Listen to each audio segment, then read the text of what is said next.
Dans les rues étroites, où l'ombre danse avec la lumière, j'ai vu des femmes porter des fardeaux invisibles, le poids des enfants et des rêves non réalisés, tandis que les hommes regardent sans voir, sans comprendre. Je parle de Foufouni, une femme douce aux yeux tristes, son sourire voilé par les jours d'attente et d'espoir.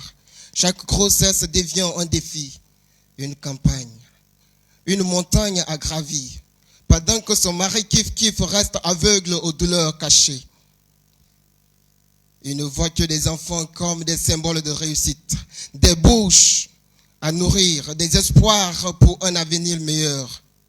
Mais où est l'avenir quand la santé de Foufouni se détériore sous le poids des naissances rapprochées, des corps épuisés?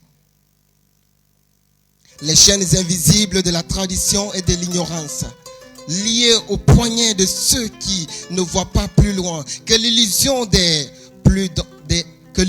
que plus d'enfants signifie plus de chance, ignorant les cris étouffés des femmes en souffrance. Le manque d'éducation devient une spirale descendante où les rêves s'effacent devant les réalités brutales. Les enfants grandissent sans repère, sans direction, dans un monde où la délinquance devient leur seule voie.